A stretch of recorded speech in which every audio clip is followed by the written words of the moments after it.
Madame, Monsieur, bonjour, bonsoir. Merci de nous rester fidèles. Le journal, les titres. Bienvenue. Commémoration vendredi du 14e anniversaire du séisme dévastateur de 2010. Pour marquer cette date funeste, le gouvernement a organisé une cérémonie au mémorial érigé au Palais national. 1047 personnes, dont 43 policiers, ont été assassinées à travers le pays de janvier à décembre 2023, selon le Réseau national de défense des droits humains RNDDH. L'organisation dénommée Combat 100% s'est mobilisée vendredi devant les locaux du ministère de la Santé publique et de la Population à Maïgaté pour dénoncer les défaillances du système sanitaire. Le consulat général honoraire de Roumanie en Haïti a annoncé le lancement à partir du 16 janvier du processus d'inscription de bourse pour l'année académique 2024-2025. Et puis l'organisation des Cœurs pour le chargement des enfants démunis d'Haïti, OCSED, a fait des heureux en distribuant vendredi des kits scolaires à 200 enfants à Delma 31. Restez avec nous. Si vous jugez que cette vidéo est intéressante, n'hésitez pas à liker et partager la vidéo. Et surtout, n'oubliez pas de vous abonner à cette chaîne et activer la cloche de notification pour ne pas louper aucune de nos vidéos. De retour comme annoncé, 12 janvier, jour de souvenir et d'hommage aux victimes du tremblement de terre de magnitude 7.3 sur l'échelle de Richter qui avait secoué le pays, particulièrement Port-au-Prince en 2010.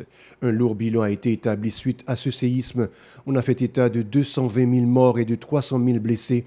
1,5 million de personnes ont été sinistrées seulement dans la capitale. Des milliers de maisons ont été détruites ainsi que des bâtiments publics. Pour marquer cette date funeste, le gouvernement a organisé une cérémonie au mémorial érigé au Palais national. Janvier 2024, par l'intermédiaire du ministère des Affaires étrangères, offre chaque année un certain nombre de bourses à des ressortissants des pays non membres de l'Union européenne. En Haïti, les intéressés pourront s'inscrire à partir du 16 janvier 2024 dans les domaines suivants: sciences politiques et administratives, sciences de l'éducation, culture et civilisation, roumaine, journalisme, études techniques, pétrole et gaz, sciences agricoles, médecine vétérinaire, architecture et arts visuels. Les candidats peuvent accéder à la plateforme en ligne via l'adresse suivante: studyromania.gov.ro ou scholarshipsstudyromania.gov.ro. Le Réseau national de défense des droits humains RNDDH a dressé un bilan catastrophique de la situation des droits humains en Haïti au cours de l'année dernière. Lors d'une activité au local du Bureau des avocats internationaux BAI, le 12 janvier, la responsable du programme au RNDDH, Marie-Rosie Auguste du Sénat, a indiqué que 1047 personnes, dont 43 policiers, ont été assassinés à travers le pays de janvier à décembre 2023.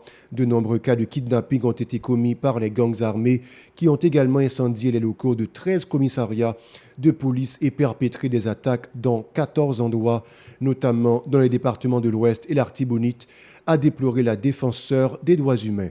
Madame du Sénat dit aussi avoir relevé 3351 cas de violence perpétrés à l'encontre de l'agente féminine et 2 des victimes sont décédées, se désole la responsable du RNDDH, ajoutant que 1069 femmes et filles ont été violées par les gangs criminels et la plupart des cas de viol étaient collectifs. Les propos de Marie-Rosie Auguste du Sénat ont été recueillis par Yasmine Sanon et Marie-Carmel Auguste. Année 2023, nous avons 2 gros phénomènes qui étaient pour atteindre à la garantie judiciaire de la population haïtienne. C'est d'abord le phénomène de Wakalia. Nous songeons que c'était en avril 2023 que le phénomène ça a été pareil.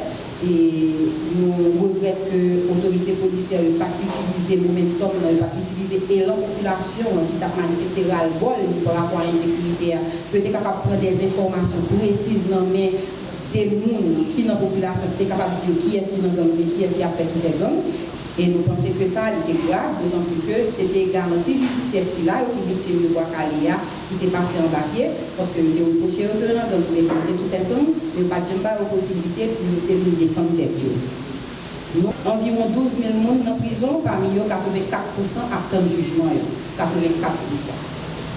Ça veut dire tout ça n'attendait que l'autorité a parlé de l'opération coup de poing, qu'après dans la prison, il faut libérer le monde qui l'a crié, il n'est pas capable de porter des réponses, c'est des actions cosmétiques que nous y est, parce que gens nous-mêmes défenseurs, défenseurs de droits, nous toujours dit ça, c'est l'appareil judiciaire là qui doit travailler de manière continue pour permettre que les gens qui sont en prison de juger, ça pour condamner et ça pour libérer pour libérer. En outre, la militante des droits humains déplore le fait que la police ne dispose pas suffisamment d'informations dans le cadre de la traque des gangsters et de leurs complices. Elle a fait remarquer le recours à la justice expéditive par des membres de la population pour faire face à la terreur des gangs armés. La question liée à la détention préventive prolongée a également été évoquée par Marie-Rosie Auguste du Sénat, estimant à plus de 12 000 la population carcérale en Haïti et 84% des détenus sont en attente d'être déférés par devant leur juge naturel, a-t-elle dénoncé toujours au micro de Yasmine Sanon et Marie-Carmel Auguste. On est déjà que c'était un qui était jalonné de assassinat, enlèvement suivi de séquestration par rançon, massacre, attaque armée un peu partout dans le pays, et particulièrement dans le département de l'Ouest et de l'Antibonite, vol, viol collectif et la criée.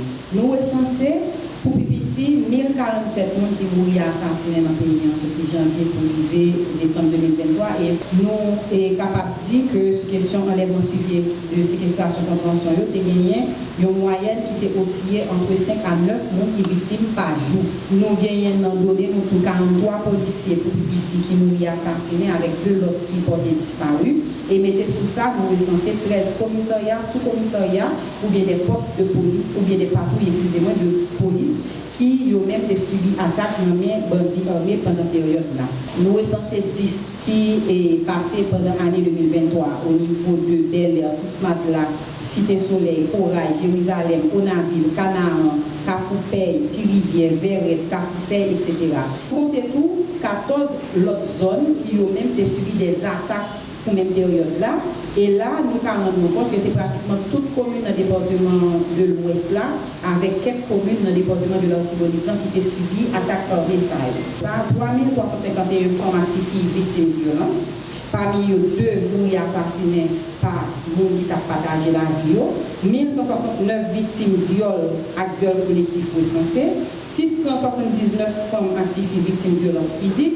744 femmes actives et victimes de violences psychologiques artisanales côté à vivre et 757 l'autre femmes avec filles. L'initiative de l'organisation dénommée Combit 100%, un sit-in a été organisé vendredi devant les locaux du ministère de la Santé publique à Maïgaté pour dénoncer les défaillances constatée dans le système sanitaire, une situation qui a particulièrement affecté le CNTS, a fait savoir la syndicaliste Cassandre Jean-François, indiquant que les patients qui fréquentent les centres hospitaliers publics n'arrivent pas à se faire soigner faute de sang.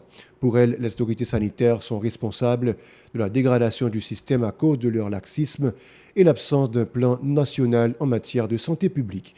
On écoute Cassandre Jean-François au micro de Véron Arnaud et Marie-Carmel Auguste. KSPS qui s'est conduit 100%, il crée un objectif pour que les sensibiliser la population, faire comprendre l'importance don de sang et conduit 100% réaliser collecte chaque année dans le pays, il réalise collecte avec équipe volontaire PAL, il réalise collecte à institution, il fait sensibilisation tout côté et la former des jeunes dans le pays pour y obéir sang. Et il y a un travail fondamental, nous tous c'est fait plaidoyer parce que nous conscients dans un pays côté l'État pas responsabilisé, les gens l'ont doué, et bien c'est dans le cadre de ça que nous la choisir pour nous faire message populaire à passer parce que bout de sang. Nous même au niveau Combit 100% qui sont structurés dans la société civile, qui regroupent une équipe jeune professionnelle, qui ont famille, qui ont occupation, mais qui mettent un temps à part pour militer, pour baisser, pour sensibiliser, pour bon gens sécurité transfusionnelle dans le pays. Nous arrivons à mobiliser 9 départements côté que il y a des réseaux des jeunes qui paraissent pour aller baisser. Parce qu'en pile côté dans le pays actuellement, même poste de transfusion sanguine n'est pas pas de matériel pour fonctionner. Donc nous arrivons dans une situation côté que nous jouons un donneur. Il y a un bagage qui est toujours très difficile parce que les gens sont souvent réticents pour baisser. Maintenant nous mobilisons les donneurs et les gens l'État dit qu'ils n'ont pas qu'à recevoir ça dans le ça fait nous révolter parce que malade, ce n'est pas eux pour attendre ça. Donc nous devons arriver dans une situation côté que les sont disponibles pour tout le monde, quelque riche, quelque pauvre, quelque blanc, quelque noir. Depuis que nous sommes malades sur le territoire national, nous devons agir dans pochette sans pour nos balles soins. Par ailleurs, Cassandre Jean-François a encore exigé un accompagnement du MSPP pour les personnels de santé, mettant en avant la gravité de la crise socio-économique accentuée par l'insécurité permanente. Elle souligne que plusieurs membres de la communauté médicale sont victimes de l'escalade de la violence des gangs criminels. Suivez. Un bagage qui est important, c'est que la population doit comprendre qui sa situation. Et aujourd'hui, nous commençons et nous continuons avec un plaidoyer et une sensibilisation de masse.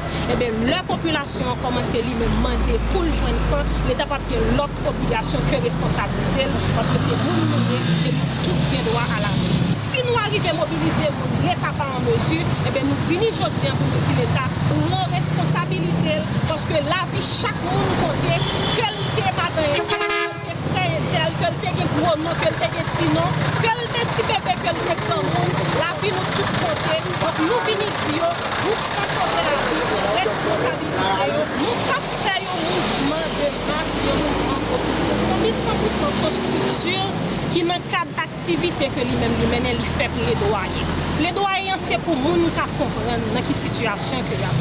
Les doyens, c'est pour l'État responsabiliser, c'est pour prendre conscience, pour comprendre que nous ne pouvons pas jouer avec santé. Nous ne pouvons pas gagner des étapes, nous ne pouvons pas faire manifestation. Nous sommes toujours qu'on fait sensibilisation, nous continuons à faire sensibilisation. Nous sommes toujours qu'on fait plaidoyer, nous continuons à faire plaidoyer. Et leurs conditions réunies, nous avons toujours fait collecte parce que c'est ça qui est une mission qu'on met tout ça. La faculté de droit et des sciences économiques FDSE de l'Université d'État a 164 d'existence. C'était un 12 janvier, en la circonstance, des étudiants ont honoré la mémoire des victimes du tremblement de terre de 2010. Everson Montbrun a souligné que le séisme du 12 janvier restera l'une des dates les plus sombres dans l'histoire nationale. Suivez cette déclaration au micro de Chelsea Filius. Donc, journée, ça y a tout porté, une portée de joie et tout notre peur, une portée de mélancolie. Les activités, nous ne pouvons pas seulement faire du peur académique ou encore du peur culturel, mais essayer de regarder comment nous avons une portée académique, mais également une portée culturelle. Ça fait jeudi, on a une portée académique, là, nous avons des conférences avec de très grandes personnalités publiques, comme Michel Met, Emile, M. Sic, et j'en passe, et avec des pièces de théâtre, des procès simulés, et également à 4 heures pour nous faire un mémorial par rapport à nous qui sommes morts le 12 janvier, pour nous montrer que nous prenons à cœur que bon humanisme derrière tout ça n'a fait, et ça fait un mémorial que nous avons fait jamais de mais également dans la partie culturelle dans 13 janvier, c'est demain samedi là, pour que nous avons une ambiance musicale, une ambiance festive. Alors normalement concernant l'activité ça, nous avons différents supports, que ce soit par exemple et des Ghana, malgré que tu n'as pas à 100%, je nous avons là maintenant quelques supports, ok, et puis nous-mêmes dans le comité central, là, nous avons l'équipe de jour, nous avons fait déplacer des plans de façon stratégique afin que nous ayons activité dans l'ESCOP FIGI, dans la dimension ESCOP FIGI, faculté de droit, ça c'est pour nous. L'organisation des chœurs pour le chargement des enfants démunis d'Haïti, OCSED, a procédé vendredi à la distribution de 200 kits scolaires à des enfants à Delma 31. Les bénéficiaires résident dans des quartiers défavorisés tels que Delma 2, Solino et Bel Air. Cette démarche vise à les réconforter en cette période difficile. C'est féliciter la responsable de cette structure, Luca Chrysla.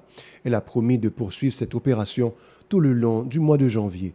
L'humanitaire en a profité pour remercier les responsables des institutions scolaires du fait d'avoir accueilli des enfants qui ne pouvaient pas se rendre à l'école au cours du premier trimestre de l'année scolaire 2023-2024.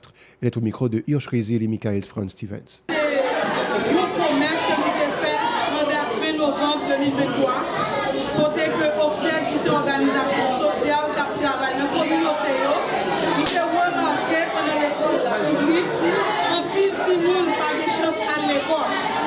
Et nous avons mis des équipes, nous déployer pour ces équipes dans différents quartiers dans la zone métropolitaine pour recenser l'ensemble de petits monde qui étaient dans la zone, qui étaient sans que la foyer pendant que l'école lui-même a fonctionné.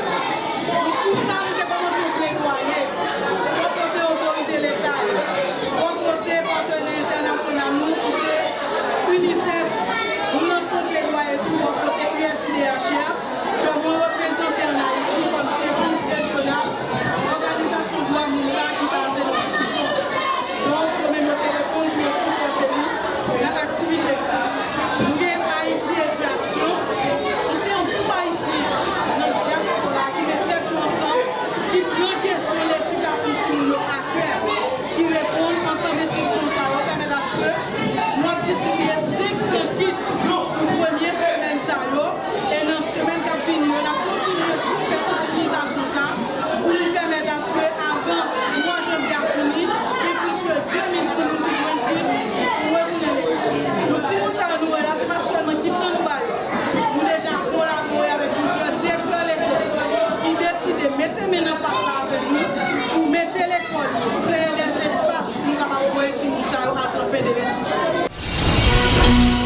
Voilà, c'est la fête du journal. Bon week-end à vous tous et à vous toutes sur la chaîne 54.